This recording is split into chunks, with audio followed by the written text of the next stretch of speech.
Hello दोस्तों। मेरा नाम मयंक कुमार पटेल है।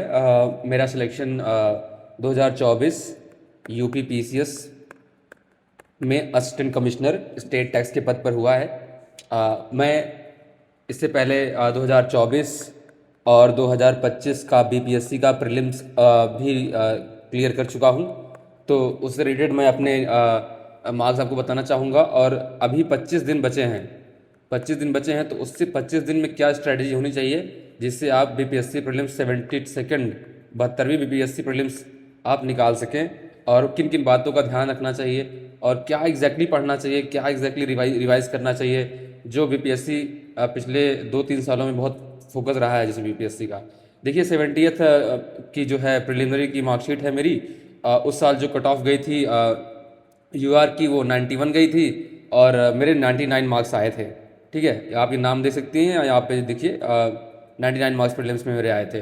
तो ये क्वाइट गुड मार्क्स थे। जैसे ही हमने एग्ज़ाम दे के मैं आया तो मुझे श्योर था कि मेरा तो हो जाना है, क्योंकि मैं मिलाया उलाया, तो मुझे लगा कि हाँ ठीक है, बढ़िया पेपर गया मेरा। तो ये था 70th का मार्कशीट। और उसके बाद जो है मैं आपको शेयर करता हूँ 71st की मार्कशीट जो है मेरी, है ना। तो ये 71st की मार्कशीट है ना। एंड देन जो है एक मिनट, जस्ट होल्ड ऑन। हाँ, यहाँ पे देखिए कट ऑफ जो है अनरिजर्व की गई है 88 मार्क्स। 88 मार्क्स की कट ऑफ।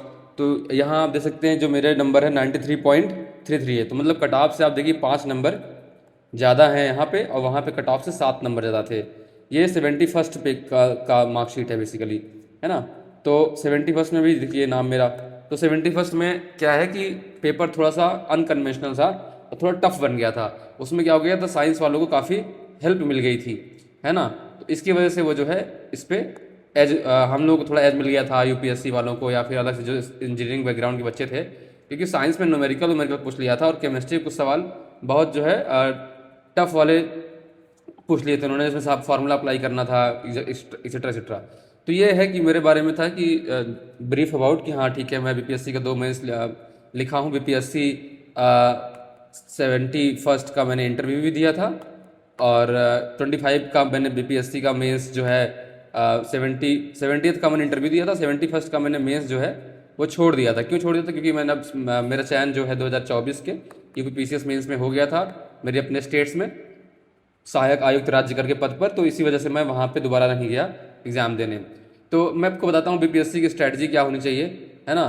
तो उसके बारे में बात करेंगे। तो बीपीएससी का जो स्ट्रैटेजी है वो एग्जैक्टली होना क्या चाहिए, ठीक है। तो उस पर हम बात अभी करते हैं आपसे। देखिए 3-4 चीज़ें। एक तो आपको बेसिक है, बेसिक जो है आपका जो है वो बेसिक आप कवर करिए। आपका जो है बेसिक जो है आप कवर करिए। बेसिक है, बेसिक आप कवर करिए। जब बेसिक बुक से आप मतलब मान लीजिए उसके लिए आप घटना चक्र और लक्ष्मीकांत वगैरह स्पेक्ट्रम वगैरह पढ़ सकते हैं, है ना। बेसिक आप घटना चक्र से करिए। हिस्ट्री, ज्योग्राफी, पॉलिटी, इकोनॉमी, है ना, एनवायरनमेंट, ये सब घटना चक्र से करिए आप, कि आपको पता होना चाहिए यहाँ नेशनल पार्क कितने हैं, क्या क्या चीज़ें हैं।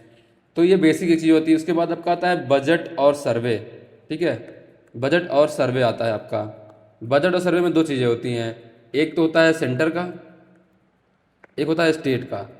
आपको बिहार का और यूनियन का, दोनों का जो है बजट सर्वे करके जाना है, क्योंकि यहाँ से आपको अच्छे सवाल मिल जाएंगे। मान लीजिए आपका फिजिकल डेफिसिट क्या है, बजट का साइज क्या है, बजट में कौन कौन सी नई स्कीम इंट्रोड्यूस करी गई, कोई अगर एक्रोनिम है तो उसका फुल फॉर्म क्या है ना। तो इस तरह से छोटी छोटी चीज़ें आपको करके जानी है कि रेवेन्यू सरप्लस है कि रेवेन्यू डिफिसिट है ना। और स्टेट में कितनी बार बजट पहला का बजट पेश हुआ था, पहला इकोनॉमिक सर्वे कब आया था बिहार का। तो बिहार के बारे में थोड़ा अलग से आप करेंगे। एक फिर आता है आपका national plus international current affair, ठीक है। तो इसके लिए आपको आप जो है कोई भी बैंक मैगजीन उठा लीजिए, सबसे बढ़िया है एडिटोरिया की, ठीक है। ये बिहार के लिए ही, बीपीएससी के लिए ही डिज़ाइन की गई है एडिटोरिया की मैगजीन, ठीक है। तो आप एडिटोरिया पर रिलाई कर सकते हैं Bihar national international current affair के लिए, या फिर आप घटना सार भी पढ़ सकते हैं जो हिंदी में आती है ना। और आप आई दृष्टि भी पढ़ सकते हैं, आई दृष्टि भी पढ़ सकते हैं। तो कोई, लेकिन मुझे लगता है कि बिहार के लिए जो है आपका एडिटोरिया बेस्ट है। उसके बाद एक आध आप मैराथन वीडियो देखिए, कोचिंग वोचिंग का जैसे आता है बीपीएससी वाला का हो गया।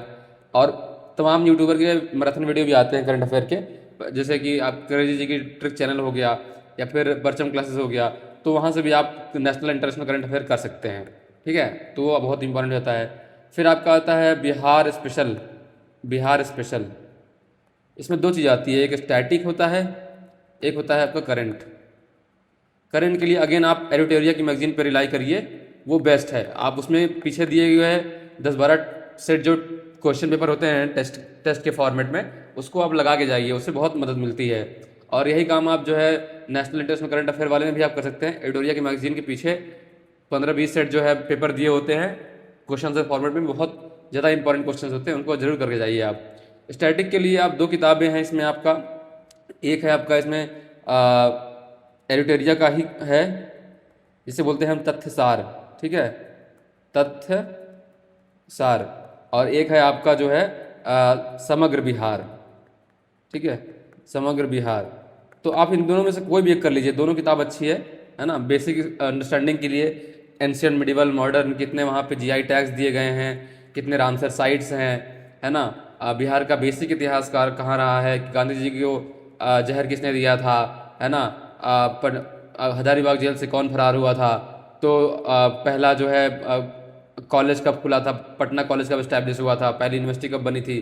तो ये जो बेसिक बेसिक फैक्ट है आपका जो है बिहार के बारे में, आप बिहार स्पेशल में आपका करंट, स्टैटिक और करंट जो है आप कर लीजिएगा, चाहे।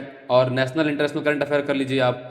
फिर आपका होता है बेसिक। बेसिक में आपका हो जाता है बजट सर्वे हो जाता है, सेंटर स्टेट का आप कर लीजिए, है ना। बेसिक घटना चक्र आप करेंगे तो वहाँ से आपका जो है history, geography, polity, economy, environment सब बहुत अच्छे से हो जाएगा। आप एक काम कर लीजिए, अगर आपको 25 दिन में एग्जाम निकालना है तो आप इन्हीं चीज़ों पे ध्यान दीजिए। आप ज्योग्राफी घटना चक्र रिवाइज कर लीजिए, हिस्ट्री का रिवाइज कर लीजिए। अपने पढ़ा तो है ही है, क्योंकि अगर अभी एग्जाम को 25 दिन बचे हैं तो अपने पढ़ा तो है ही है, तो आप बेसिक रिवाइज कर लीजिए।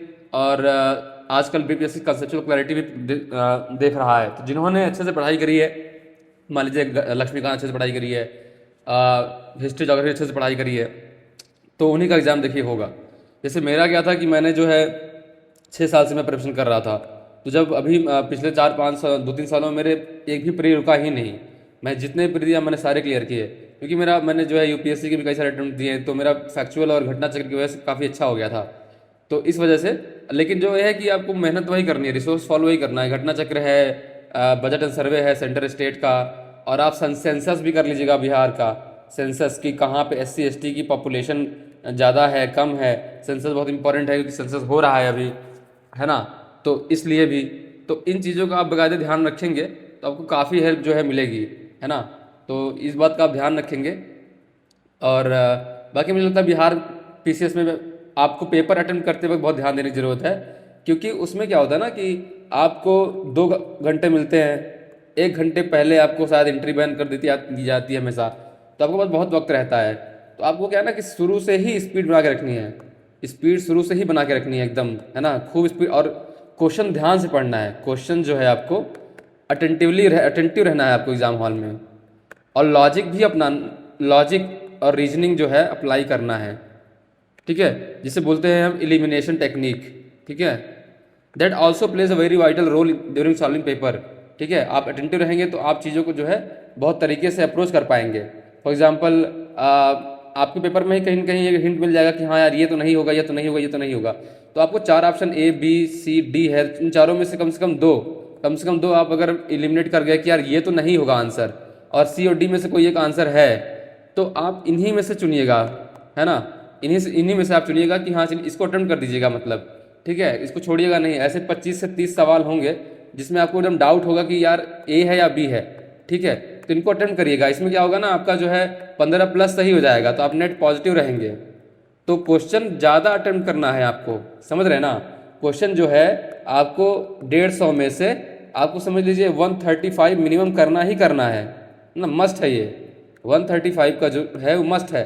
अगर आप एडवांस्ड मतलब अगर आप जो है वेटरन स्टूडेंट हैं जो कई सालों से एग्जाम दे रहे हैं, तो आप 140 प्लस भी जा सकते हैं। जैसे मैंने क्या किया था दोनों बार, जब 2024-2025 के जो प्रीलिम्स थे बीपीएससी के, उसमें मैंने 140 प्लस क्वेश्चन अटेम्प्ट किए थे, है ना।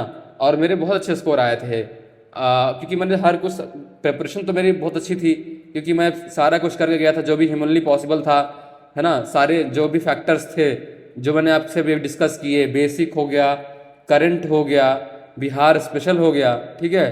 तो इन सब चीज़ों को मैंने बहुत ध्यान दिया, बहुत सारे आप PYQs भी किए थे हमने अच्छे से। PYQ जरूर कर लीजिएगा क्योंकि बहुत छोटा है ना, बहुत स्मॉल PYQ का उनका सेट है, वो जरूर करिएगा। और उससे क्या होगा ना, बड़ा आपको हेल्प मिलेगी। समझ लीजिए PYQ आप कर लेंगे तो उसमें आपको काफ़ी हेल्प मिल जाएगी। एंड देन आपको पता लगेगा कि ना हाउ टू अप्रोच एग्जाम, कि यार क्या इंपॉर्टेंस है। और जिस हिसाब से टेस्ट चेंज कर रहे हैं, PYQ थोड़ा थोड़ा कभी कभी UPSC पैटर्न में सवाल बनाने लगते हैं, तो आपको थोड़ा सा वो माइंड जो है आपका वो एप्लीकेशन ओरिएंटेड होना चाहिए एग्जाम हॉल में। आपको घबराना नहीं है। पेपर अगर टफ है तो सबके लिए होगा, है ना, टफ फॉर एवरीवन। अगर टफ है तो सबके लिए टफ हो गया। अदरवाइज जो है आप एक अच्छे एस्पायरेंट हैं तो आपका एग्ज़ाम बहुत अच्छे से क्लियर करिएगा। सेल्फ बिलीफ रखिए कि आपकी मेहनत काम आएगी, है ना। सेल्फ बिलीफ रखिए कि जो भी हमने पढ़ा है अभी तक वो काम आएगा, है ना, मतलब पूरा काम आएगा। जो आपने भरोसा खुद पे रखिए। एग्ज़ाम आप लिखने जा रहे हैं, आपने अगर सारे फैक्टर्स जो भी हमने अभी डिस्कस किए सारे काम किया है आपने, बेसिक, स्टैटिक, BPSC स्पेशल, तो डरने की कोई ज़रूरत नहीं है। एग्ज़ाम से पहले जितना भी पॉसिबल है खूब प्रिपरेशन करिए, एकदम खूब पढ़ाई करिए। और एग्ज़ाम के बाद थोड़ा रिलैक्स करिए, तुरंत आंसर की पे जंप मत कर जाइए। थोड़ा कॉन्फिडेंस रखिए कि यार मैंने मेहनत किया है, मेरा होगा। और खूब मेहनत करें, खूब पढ़ाई करके एग्ज़ाम से पहले जाइए। एग्ज़ाम होने के बाद आपको ये भरोसा होना चाहिए कि हाँ अगर मैं एग्ज़ाम दे रहा हूँ, अगर एग्ज़ाम दे रहा हूँ तो वो निकलेगा मेरा। इतना भरोसा होना चाहिए अपनी मेहनत पे, है ना, अपनी काबिलियत पे, कि यार मैंने जो भी टाइम था मैंने प्लान किया था और उस प्लान को मैंने एग्जीक्यूट किया, तो उस हिसाब से आपका सिलेक्शन जरूरी हो जाएगा एकदम, है ना। आप इस पर इतना भरोसा रखिए अपने ऊपर। अभी 25 दिन है, प्लान कर लीजिए एक नया अपने हिसाब से, अपने सिचुएशन के हिसाब से, जॉब में हैं या क्या कर रहे हैं उसके हिसाब से आप एक प्लान आउट कर लीजिए और अपने लेवल ऑफ प्रिपरेशन के हिसाब से प्लान आउट कर लीजिए। अगर आपको ज़्यादा मेहनत करने की ज़रूरत है, आपको चीज़ें याद नहीं हैं, आपको अच्छा खासा रिवीजन करना पड़ेगा। पढ़ते तो हम सब हैं लेकिन रिवीजन इज़ वेरी वेरी मतलब मस्ट है, वो उसका कोई ऑप्शन नहीं है, हमें करना ही पड़ेगा। क्योंकि रिवीजन से आपको चीज़ें याद रहती हैं। अब बजट हो गया, सर्वे हो गया, जो स्कीम्स हैं बिहार की, जो पोर्टल्स नए ओपन हुए हैं, है ना, वो सब जो एग्जैक्टली वो जो लिए गए हैं इनिशिएटिव्स बिहार के द्वारा, गवर्नमेंट द्वारा, वो सब का आप ध्यान रखेंगे कि ये पोर्टल कम किस लिए है, हेल्थ के लिए है कि स्कॉलरशिप के लिए है या एजुकेशन के लिए है ना। और जो भी चीज़ें नई नई स्कीम्स आ रही है बिहार में उनका कहाँ पे क्या हुआ है, तो उस पर आप ज़रूर देखिएगा। बाकी कुछ आपको ज़रूरत होगी बिहार से रिलेटेड, कुछ अगर इन्फॉर्मेशन चाहिए उस पर आप कुछ वीडियो चाहते हैं तो ज़रूर आप बताइएगा। बाकी आप बहुत बहुत जो है अपना ध्यान रखिए, अच्छे से पढ़िए, है ना। और सबका बहुत बहुत धन्यवाद टू लिसनिंग दिस वीडियो। और आप अपने फीडबैक जरूर दीजिएगा और खूब बढ़िया बढ़िया से मेहनत करिए और ख्याल रखिए क्योंकि एग्ज़ाम निकलेगा। अगर आप लगे रहेंगे तो निकलेगा एग्ज़ाम। बहुत मेहनत करिए, उसके अलावा कोई ऑप्शन नहीं है हमारे पास, ठीक है। चलिए बहुत बहुत धन्यवाद आप लोगों का ये वीडियो देखने के लिए। और लाइक को सब्सक्राइब कर दीजिए अगर आपको ये वीडियो यूज़फुल लगा हो तो।